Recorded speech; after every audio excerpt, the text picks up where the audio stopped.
All right, everybody. Welcome to the Team Rhino call where we are recording. It is April 23rd, 2015. I just got back from the Success Club trip in Cancun. Unfortunately, we didn't have any other rhinos there because of wait list stuff, and that was rather upsetting. I know probably even more upsetting to many of you who had qualified for the trip but couldn't make it. But it was a good trip, of course. You know, I mean, how could you go to Cancun and not be a good trip? But one of the things that I did while I was on that trip was I listened to the audio of GoPro. And I'm hoping that many of you who are on this call took my advice from the team page and got a copy of GoPro, either the audio or the book, and reread it. If you haven't, please do that, because what we're going to be talking about over the next few team calls is the book GoPro. Okay, we're going to go through all the lessons in GoPro, how to find prospects, all the different things that he talks about in GoPro. And when it really struck me when I was listening to the audio version, especially, how much that book is like a textbook for what we do. It is literally a textbook for what we do. Like, everything you need to know is pretty much in there, and you just have to actually do it. And that's in there, that you just have to actually do it. Like, it's all right there. So I thought, man, we need to really implement this stuff. And one of the things that I'll let you guys know, that one of the things that I was really struck by is skill number 6, which is how to start new distributors off, which in our case would be how to start new coaches off right. And there's some things in that section that we're not doing in general that we are going to start doing. And I think it's going to be really, really useful for us. In fact, today I've done like some preview calls of some getting started right phone calls with several coaches. And I think some of the stuff in there is just really, really good. Okay, so I'm going to let you guys in on that a little bit more when I have it more refined over the next week. But there's some really cool stuff coming. And it's just all from just trying to take what's in this book and really implement it, okay? What I wanted to do today, though, was just kind of go through some of the intro stuff that he talks about in the introduction to the book. So if you've listened to the audio or read the introduction to the book, there's some highlights out of that I want to talk about. And by the way, these team calls, we are not going to go over 30 minutes on these team calls anymore. That's it, 30 minutes. I want people to be able to be on here and then get off and be able to go do stuff. Okay, so 30 minutes is all we're going to have. So I'm going to try to get through what I want to talk about quickly, open it up for some questions or discussion between us, and then we're going to be done. When the clock hits 30 minutes, we're done, okay?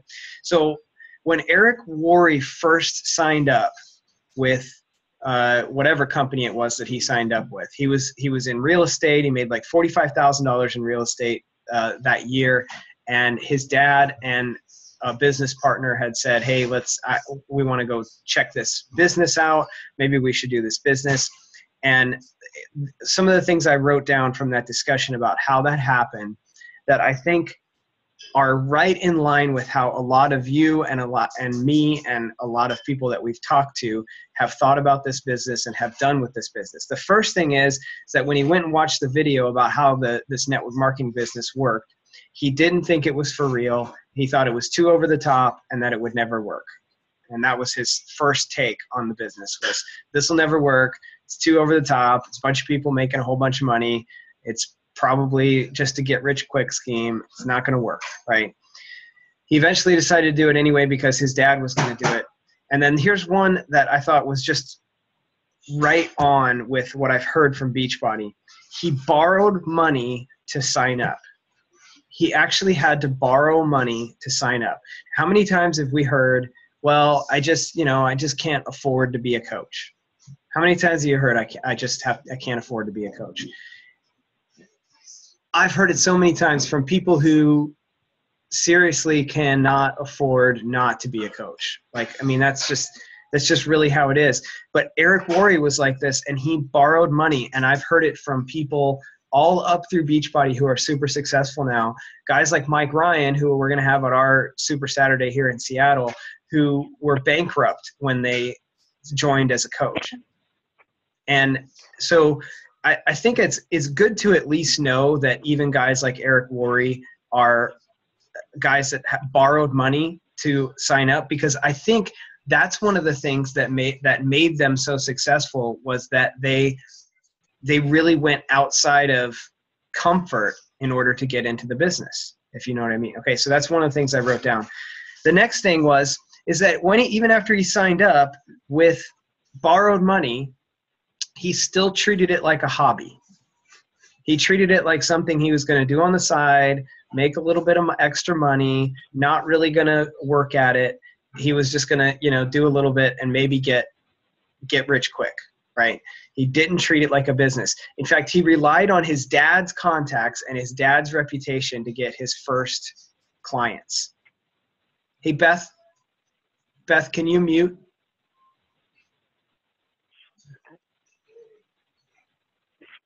Hang on, give me a minute. No worries.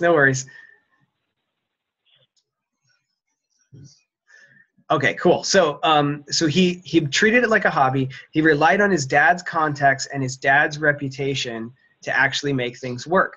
And how many of us have done the exact same thing, where we basically, it's kind of like relying on our warm market, right? Like we try to rely on the friends that we currently have, the contacts that we currently have, go try to get as many of those to sign up as we possibly can, and then that's it. We're done. Like, we're not going out and meeting new people. We're not going out and talking to new people. It's just like, well, that I don't know anybody else now, right?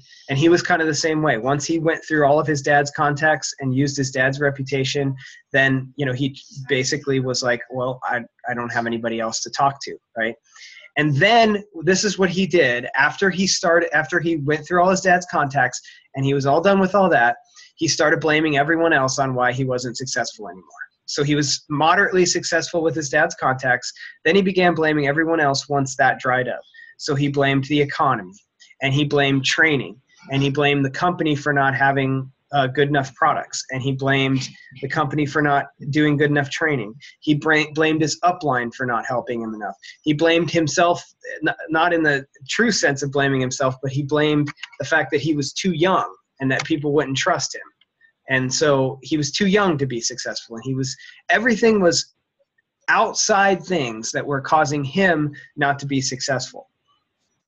So the next thing that happened was that he decided he talked about two things that changed this whole thing for him, right? Two things. Number one, before a company convention, he saw on TV that they brought somebody on to a TV show who was an expert in something. He says he can't even remember what the guy was an expert in, but he was an expert in something. And he said to himself, how does someone become an expert in something? How does someone do that? And the only thing he could think of was that they read every book, and they listened to everything they could, and they researched everything they could until they knew more about that subject than anybody else. And then they become the expert. Like, when you know more about a subject than anyone else, then you become the expert. So then the next day he goes to the company convention, and he realizes, watching superstar after superstar after superstar come across the stage, that the only difference between the people that are on stage and him was that they had done the work to become an expert at this business, and that there was nothing stopping him from becoming an expert at network marketing. Nothing stopping him from becoming an expert at network marketing. And so that's what he went and did from that point on. He said, I made the decision right there at the company convention that I was going to become an expert at network marketing. And that's what he did from there. So he went and read every book, and he listened to every audio, and he started listening to the people who were successful in his current company. He sat down with the people who were good recruiters and watched how they recruited. He sat down with the people who were good at getting people started right, and he listened to how they got them started right. And he took notes, and he became an expert at network marketing. And that is what changed everything for him from that point on. Now, he said, now, that doesn't mean that I didn't have problems after that. It meant that I knew how to fix my problems. He said over the next 3 years, he had to rebuild his organization 7 times, but he was able to rebuild the organization. So he'd build the organization up, somebody would quit, things would come crashing down. He'd rebuild the organization. A couple people would quit. Things would come crashing down. He'd rebuild the organization. But he knew how to do that. He knew what he needed to do. He was an expert at what he was doing.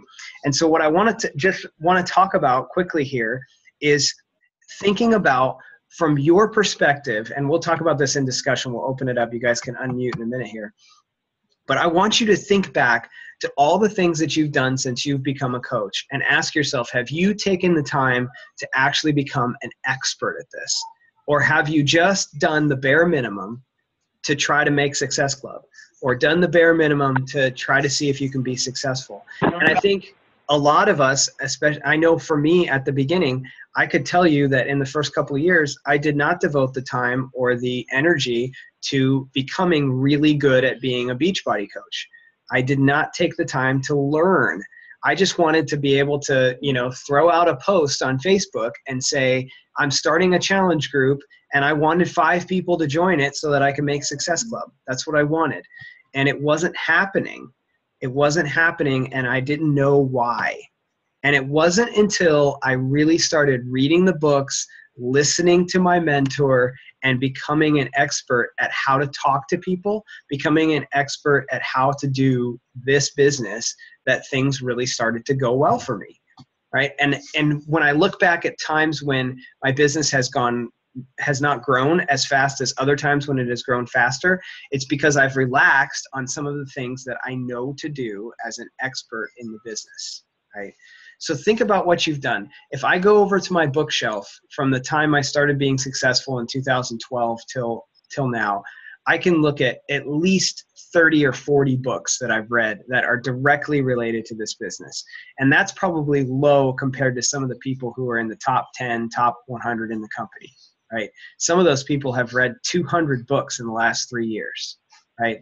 They have gotten their hands on every piece of information they can possibly get that will help them be successful in this business. Books on how to sell things. Even though we want to say we're not salesy or not trying to be salesmen, they learn the techniques of selling, because there's things in there that can change your mindset. There's things in there that can help you learn new techniques. They read books on things like Seth Godin's Tribes that talk about how to have people follow you and how to create a group of people all on the same mission. They read books, all of these kinds of different books. Then the next thing is that they're connected completely to everything that's going on within the company. So there's no new product that comes out that a week later they're like, oh, there was an announcement of a new product. No, they know every announcement.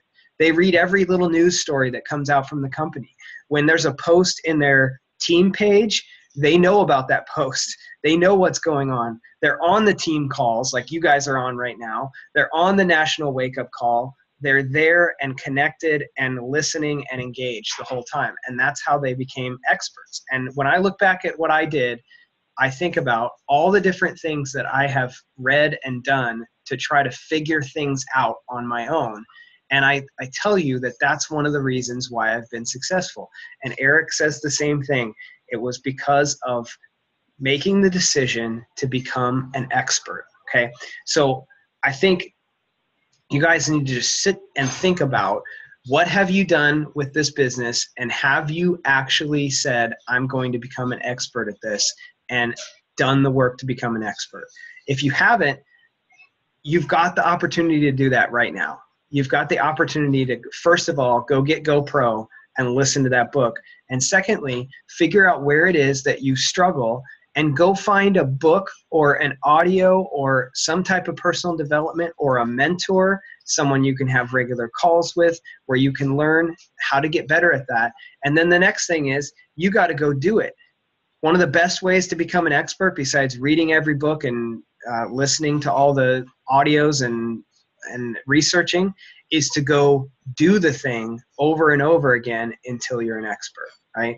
It's a balance of learning and doing, okay? So that's the other thing. Some of you haven't taken the time to read the books. Some of you haven't taken the time to listen to the audio. Some of you haven't taken the time to get on a call with your mentor. Some of you haven't taken the time to get to the events, to get to Summit, to get to Super Saturday, which is this Saturday.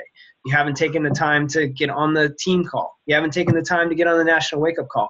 Some of you have taken the time to do every single one of those things, but then you've never gone and applied any of the stuff that you've learned, right? So you have to balance the two. You've got to balance becoming an expert by learning and becoming an expert by doing. Okay, so that's my little talk on, you know, the intro to GoPro, and I want you guys to really think about whether you've taken that to heart from, you know, to becoming an expert. And let's just have a little discussion. You guys can all unmute. Let's talk about, you know, what are the things that you feel that you have done to become an expert, and what's really helped you? How does this relate to you? What are the things that you think you need to go do now to become an expert? Who's got something? Nobody. First thing is being engaged on team calls. Here, I'll unmute here. I don't know. I started listening to audios again, and I signed up for Summit actually, so I hope. Oh, did you? All right. Yeah. So That's a huge I finally made a decision after whoever was saying in our group that it starts a diamond group about prove it or whatever, you know. Yeah. Like I think she was in the snow and she was like shivering and sounded like, yeah, Tara Carr. Yeah. She's like, well, prove it. So I was like, you know what? I told my wife, I'm like, I'm gonna sign up for Summit, and I got the ticket. I didn't get the plane ticket yet, but I'll get that. But signed up for it, and I've listened to audios. I've been filling out one of audio about my life purpose, and it's just a bunch of questions, and I've been filling them out, and it's just like one step at a time. I'm just taking it one day at a time. Mm-hmm. So well, I'll tell you guys, you know, he talks about being at the company convention, seeing the experts go across the stage or the superstars and saying, hey, nothing's stopping me. And I actually did the exact same thing at Summit of 2012. And that is when I went from diamond to star diamond and really took off. Was Summit of 2012. I was sitting with Carrie Klaus. Some of you guys know Carrie, who's now a 2-star or a 3-star diamond. And I'm sitting there with her in the upper levels of the MGM Grand Arena. And I was watching the top coach come across the stage, Wayne Wyatt, you know, and have his whole the whole belt that they gave him and all the crazy stuff that Michael Neiman always does. And you know, he started telling a little bit about his story. And here's this guy who he's an orthodontist. He's a full-time orthodontist, still was full-time when he became top coach. You know, I mean, there wasn't a whole lot about him. And it was then that I realized it. Sitting up there with Carrie, we kind of made this pact that we were going to race each other for top coach the next year. And I don't know, like I was serious. I was really serious when I said I'm going to be top coach next year. And one of the reasons was I looked at Wayne and I was like, there's not that much difference between him and I. It's not like he's got this special, you know, formal education and I don't. If it's about formal education, I have an engineering degree. He's an orthodontist. What's the difference? It's not that. So if it is an education thing, then I've got that. So what next? You know, well, he works full time, you know, so, well, I work full time. Okay. You know, what is the difference? What is it that he has that I don't have? And why can't I do what he does? And that was my mindset there was, why can't I do what that guy does? There's no reason why I can't do what he does. I can go do the exact same thing. And I finished 31 out of everyone in that very next year. And I tell you that decision, that time at Summit when I said, I'm going to go become an expert and I'm going to go do what Wayne Wyatt did, is the reason that I finished 31. You know, a good portion of it is a decision and a belief. And then you got to go do it, right? You just got to go do it, but you got to believe that you're going to go do it. So what else?